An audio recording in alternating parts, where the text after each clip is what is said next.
kind of brings me to the next question, because I saw this today watching Philip DeFranco with there's a problem with plagiarism in the NFT space, where like literally someone took a screenshot of a YouTuber's like main page and said and minted it, and all it had was the link and said it's yours, and people were trying to buy that. And then there's another artist, I forgot, they're taking these, say example, a celebrity, and putting it on this other fake background, and then trying to sell it as that.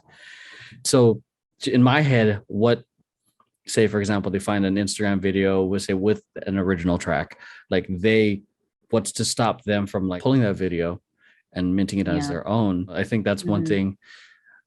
I haven't heard any like ways of how it's being mitigated. I'm pretty sure that there's policies in the terms of service, but I'd love to hear your thoughts on that.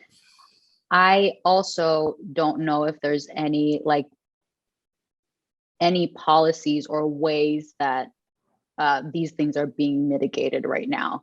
And that's what dancers and artists have to understand, is that this stuff does happen, depending on like fair use laws. And I think it like translates to what can people rightfully sell in like the traditional world, right? Yeah. Like if you are not the photographer of something, can you legally like print out a photograph that someone else shot, and can you legally sell that? And if you did, can you get sued for it? Do you know what I'm saying? And I feel like those laws will transfer over, because it just like concerns people in the photos and also who owns the image.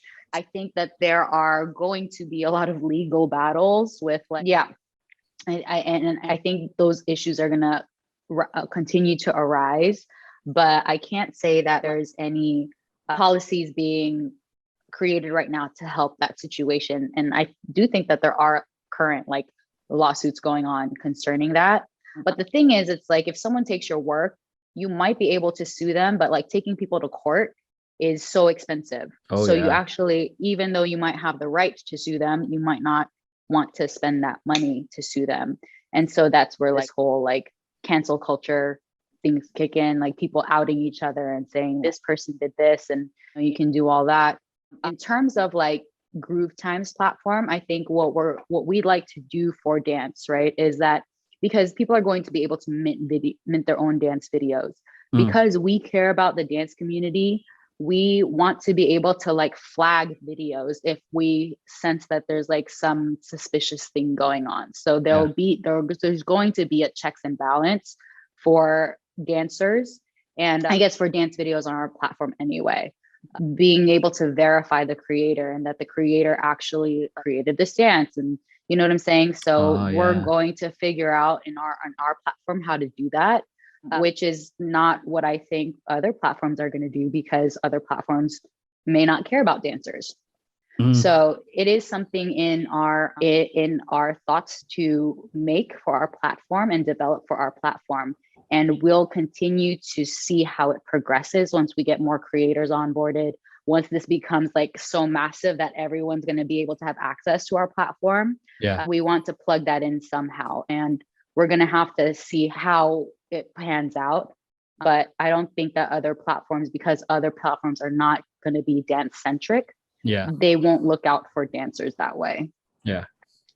So at least if someone wants to sell on Groove Time a dance video, there's going to be like a verification, something to check whether or not this is like legit, like your video and your creation.